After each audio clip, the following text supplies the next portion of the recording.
ពីក្មេងពេលដែលខ្ញុំអត់សប្បាយចិត្តខ្ញុំធ្លាប់គិតថា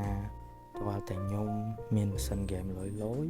មានឡានពជាពណ៌ស្អាតមានស្ករក្រតញ៉ាំឆ្ងាញ់ទើបខ្ញុំសប្បាយចិត្តពេលចូលដល់វ័យជំទង់ខ្ញុំគិតថាតើតែខ្ញុំមានផ្ទះធំមានឡានទំនើបមានលុយចាយវ៉ាន់លានទើបខ្ញុំអាចសប្បាយចិត្តប៉ុន្តែពេលដែលខ្ញុំធំឡើងដឹងក្តីចូលធ្វើការជួបមនុស្សនៅក្នុងសង្គមខាងក្រៅនិងមានសម្ពាធពីការងារទើបខ្ញុំយល់ថា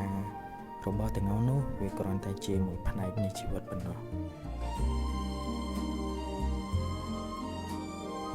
តាមការពិតការសប្បាយចិត្តពិតប្រាកដ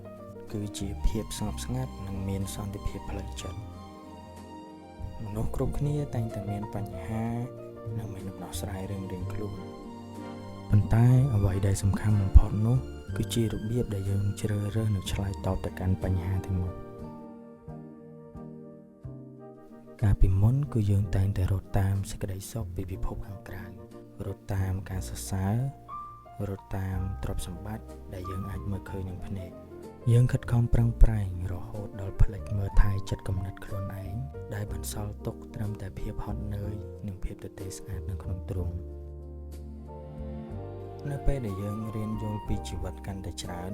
យើងនឹងដឹងថាសន្តិភាពផ្លូវចិត្តមិនមែនកើតចេញពីការគ្មានបញ្ហានោះទេតែវាកើតចេញពីការរៀនរស់នៅជាមួយនឹងបច្ចុប្បន្នភាព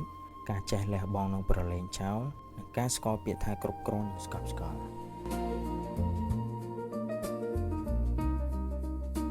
ក្តីសុខពិតប្រាកដមិនមែនមានន័យថាយើងមានអ្វីគ្រប់យ៉ាងតាមដែលចិត្តយើងប្រាថ្នានោះទេប៉ុន្តែវាជាការដែលយើងមានផ្លូវចិត្តមួយដែលរឹងមាំស្ងប់ស្ងាត់និងចេះស្វែងរកសន្តិភាពបានទោះបីនៅសង្គមខាងក្រៅកំពុងតែច្របូកច្របល់យ៉ាងណាក៏ដោយ